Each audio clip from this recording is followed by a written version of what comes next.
seguimos aquí en El Abogado Responde, seguimos aquí en Televisión de Ferrol, llevamos ya un año en El Abogado Responde y con vocación de continuidad, esperemos estar muchos años con todos ustedes. Y en esta ocasión pues tenemos a Emma González, una abogada que lleva ya varios años en Ferrol ejerciendo, está en la Plaza de Armas, en concreto en la calle Real, número 73-75, lo he dicho bien. El despacho se llama EGA, Emma González Abogados. Y bueno, estamos un poco hablando con Emma de derecho de familia en concreto, de derecho matrimonial, un campo que da mucho de sí, son muchos los casos que llegan a los 600 despachos de la ciudad y por supuesto al despacho de Emma, en el que las personas pues tienen problemas en el matrimonio. Quizá no siempre una ruptura, pero bueno, parece que es casi lo habitual, ¿no? Que cuando uno llega al despacho por un tema matrimonial es más con vocación de romperlo que de otra cosa, ¿no? Sí, bueno, a veces la gente llega. Hombre, es cierto que no siempre se llega con vocación de ruptura. Muchas veces se llega para saber qué derechos tengo si me divorcio y a lo mejor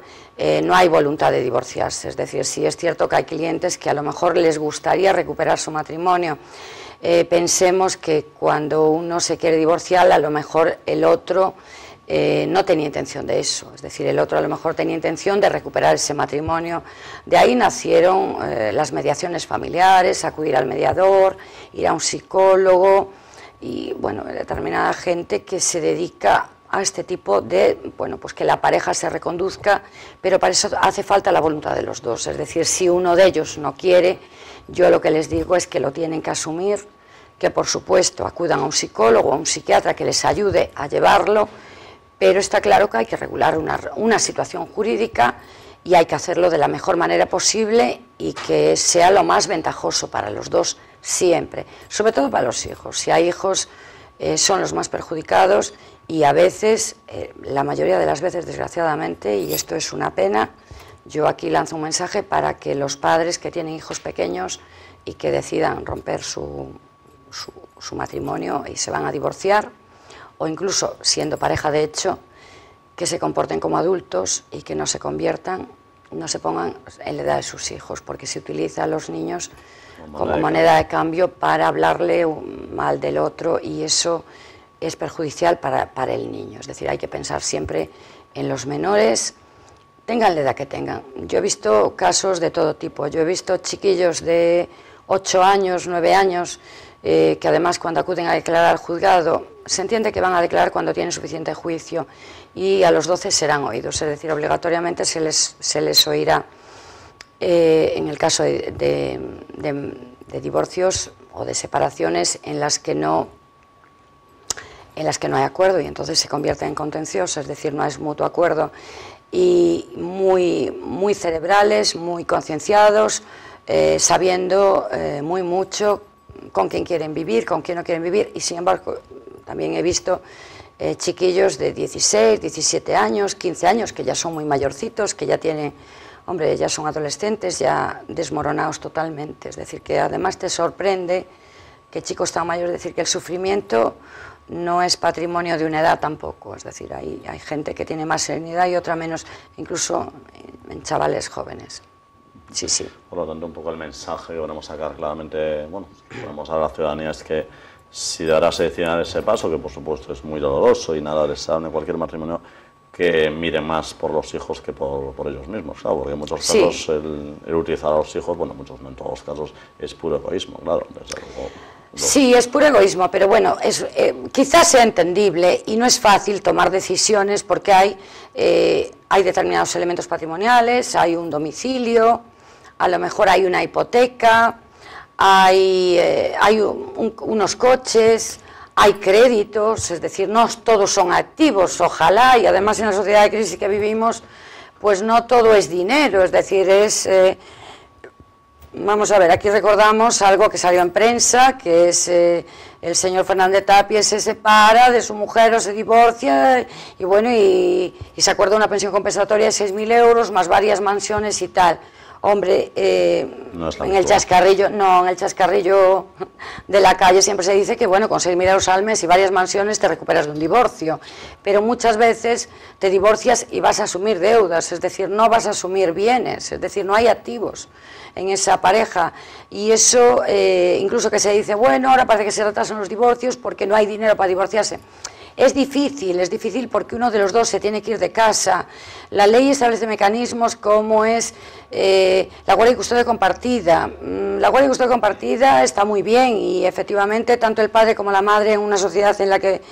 la que tenemos que apostar por la igualdad, porque debe ser así, porque ya no porque lo establezca la ley, sino porque es así, porque somos iguales, salvo la realidad biológica que nos diferencia a hombres y a mujeres. En el resto somos iguales, pero es verdad que hay un domicilio conyugal. ¿Y cómo hacemos esa guardia y custodia compartida? ¿Cambiamos al niño cada 15 días de casa? Bien, si viven más o menos cerca y el niño no tiene que cambiar de colegio, pero la guardia y custodia siempre es en beneficio del menor, nunca en beneficio de los padres. Muchos padres confunden que esa guardia y custodia sea que es un beneficio de ellos, y es un derecho de ellos. No, señor, es un derecho del niño, es un beneficio para el niño, para el menor, aunque no sea tan niño. Es el niño el que se tiene que encontrar a gusto, es al niño al que no tenemos que causarle trastorno. Y luego, si en la gran mayoría de los casos, a pesar, porque como decimos, la sociedad sigue anclada en muchas ideas todavía antiguas, es decir, y además en el 90% de los casos también tenemos una realidad ineludible, en el 90% de los casos son las mujeres las que se ocupan de sus hijos, es decir, las que cuidan a sus hijos habitualmente, los llevan al colegio, los lavan, los bañan, habitualmente. Eso es algo que progresivamente está cambiando y que tiene que seguir cambiando, pero eso también es algo que recepcionan los jueces, es decir, son receptivos a esa realidad, porque también las señoras juezas también son madres y tienen hijos, y los señores jueces son padres y tienen hijos y tienen una mujer que los ha parido, evidentemente. Entonces, hablando de la pareja tradicional, porque ya sabemos que desde el 2005 la pareja puede ser del mismo sexo. Pero está claro que hay esa realidad. Entonces, si hay un sueldo que entra en casa, yo me tengo que ir de casa y tengo que pagar una pensión alimenticia, tengo que alquilarme un piso y tengo que vivir la situación, claro, la situación es muy complicada y es muy difícil, y muchos padres se acaban yendo a casa de sus propios padres, es decir, es como si regresaras la vuelta al hogar, porque no puedes pagarte.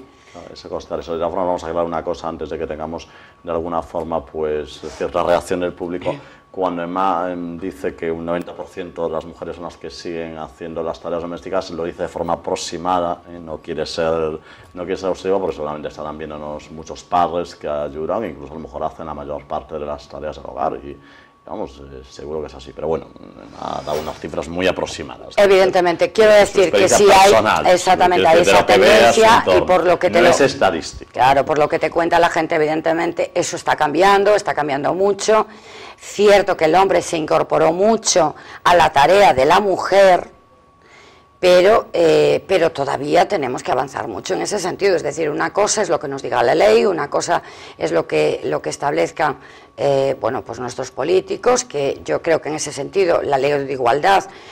fue una avanzadilla importante, pero sí que también es verdad que hay una realidad social que el hombre se va incorporando progresivamente. Y lo cual evidentemente es de alabar, evidentemente no es ninguna crítica, y para nada quiero quedar yo aquí de machista, ni de que los señores se me echen encima, porque hay padres, bueno, pues estupendos y maravillosos, pero la gran mayoría todavía, y de hecho en las encuestas a pie de calle que se hacen, bueno, pues el hombre todavía tiene que colocarse, la mujer lo lleva haciendo muchos años, con lo cual pues se incorporó más tarde al mercado laboral, y todo tiene su proyección y su progresión, evidentemente. Muy bien, cambiando un poquito de tercio, siguiendo con los matrimonios, ¿qué ocurriría, por ejemplo, si un juez, un alcalde o concejal o incluso un sacerdote oficia un matrimonio fuera, digamos, de lo que es su ámbito natural, es decir, fuera de su municipio, de su partido judicial? ¿Sería válido? Bueno, no, en principio no, con carácter general no, es decir, el matrimonio debe ser celebrado por la persona, es decir, que sea competente, es decir, si es un cura, pues en la parroquia, aunque muchas veces se habilita a otro sacerdote para que celebre el matrimonio, pero en donde a ti te corresponda. Igual que cuando es un matrimonio civil y se celebra pues fuera de tu circunscripción, no puede desplazarse un concejal, es decir, es cierto que el alcalde tiene funciones para celebrar matrimonios civiles, el juez de paz, o el concejal en el que se deleguen esas funciones, pero tiene que ser la persona que sea competente para ello. Es decir, yo no puedo salir y llamar a fulano y que me autorice, no. Es decir, aunque yo sea concejal de un ayuntamiento y lo quiera celebrar en otro ayuntamiento, pues no, tendría que ser en esa circunscripción el que fuera competente para ello, el que esté autorizado para ello. Muy bien, seguramente habrá personas que nos estén viendo ahora por revisión que no están casadas, pero que, bueno, tienen cierta intención de hacerlo. Entonces, bueno, sería bueno, ya que no acuden a los despachos, que al menos desde aquí les diésemos, digamos, unas pistas de cómo deberían hacer con sus bienes, porque obviamente con su vida ya parece que quieren casarse, pero una vez que tienen decidido eso, ¿qué opciones, digamos, disponen a nivel económico? Vamos a ver.